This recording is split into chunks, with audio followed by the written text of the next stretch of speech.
Shalom, selamat pagi Bapak Ibu serta saudara yang dikasih oleh Tuhan.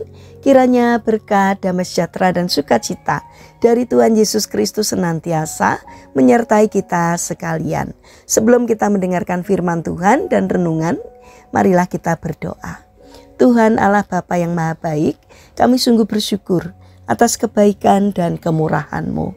Karena Engkau Tuhan yang selalu melindungi, menolong dan menopang kami. Terima kasih atas setiap kebaikan-Mu, ya Tuhan.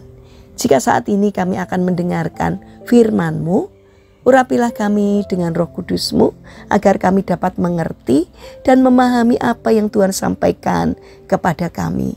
Bimbing hati kami untuk mempunyai hati yang taat terhadap firman-Mu, sehingga dalam kehidupan ini kami senantiasa berusaha untuk menyukakan hati Tuhan. Terima kasih Bapa, di dalam nama Tuhan Yesus Kristus kami sambut berkat firman-Mu. Amin.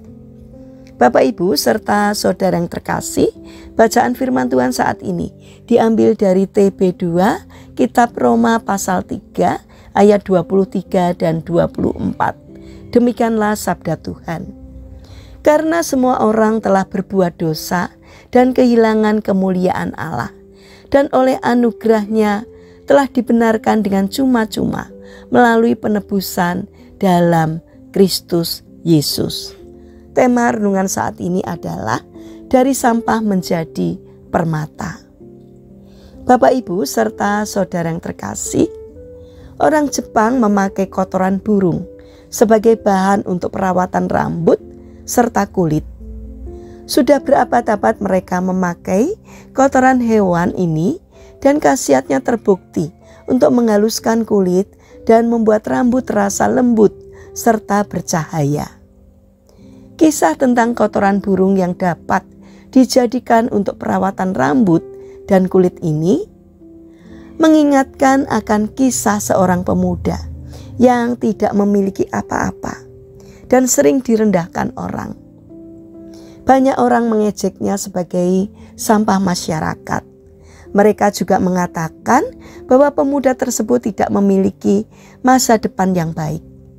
Ia ingat bagaimana seseorang mencemoohkannya di depan orang banyak dan disambut dengan gelak tawa yang bernada merendahkan. Mukanya merah karena malu. Hal ini membuatnya menjadi orang yang rendah diri. Akan tetapi semuanya berubah ketika seorang kenalannya mengajaknya untuk bergabung dengan persekutuan anak muda di kotanya. Di sana ia merasa sangat dihargai oleh mereka. Semua perasaan rendah diri itu hilang hingga ia berhasil untuk bangkit. Mereka saling menguatkan satu sama yang lain dan berjuang bersama-sama. Seiring berjalannya waktu, ia merasakan penyertaan Tuhan semakin nyata dalam hidupnya. Pelayanannya semakin berkembang dan kehidupannya mengalami perubahan. Orang yang dahulu menolaknya, kini memanggilnya untuk bergabung. Sampah itu telah didaur ulang oleh Tuhan menjadi pribadi yang berharga. Bapak Ibu serta saudara yang terkasih, setiap kita diibaratkan seperti kotoran burung tersebut, seperti sampah, tidak berharga. Bukankah diri kita juga sangat kotor dan menjijikkan? Kita manusia yang berlumuran dengan dosa, namun Tuhan telah mengasihi kita dengan datang ke dunia agar kita dapat memperoleh keselamatan. Tuhan tidak memandang kita rendah. Ia mengangkat serta membuat kita menjadi permata yang berharga dan sangat dikasihinya. Keberadaan kita yang berdosa membuat kita tidak layak bagi Tuhan, tetapi kasih yang sedemikian besar, itulah yang telah mengangkat kita dari tempat yang paling hina menuju kemuliaan Tuhan. Kita adalah sampah-sampah yang didaur ulang lewat pengorbanan Yesus di kayu salib, agar kita memperoleh keselamatan dalam kerajaan-Nya. Bersyukurlah dan janganlah kita kembali ke tempat di mana Tuhan telah mengambil kita dari sana.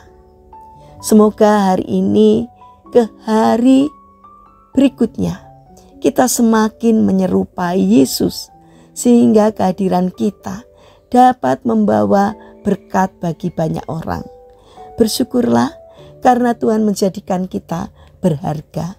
Karena itu, hiduplah untuk taat kepadanya, sehingga kita dapat menjadi saluran berkat bagi sesama. Mari kita berdoa.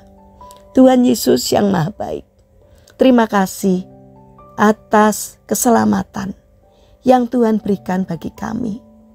Berkuasalah dalam diri kami, sehingga melalui kehidupan kami banyak orang yang diberkati dan nama-Mu dimuliakan. Bapa yang Maha Baik, kami berdoa bagi mereka yang terbaring sakit. Kiranya Tuhan berkenan untuk hadir menjamah dan menyembuhkannya. Bagi mereka yang mengalami pergumulan dan kesulitan hidup, kiranya Tuhan juga hadir untuk menolong mereka. Kami ingin menyerahkan seluruh aktivitas kami hari ini ke dalam tangan Tuhan. Sertailah langkah kami hari ini, sehingga apapun yang kami kerjakan seturut dengan kehendak-Mu. Terima kasih Bapa, kami serahkan seluruh doa dan permohonan kami hanya di dalam nama Tuhan Yesus Kristus. Amin. Puji Tuhan Bapak Ibu serta saudara yang terkasih, kiranya firman Tuhan dan renungan hari ini dapat menjadi berkat bagi kita semua. Haleluya.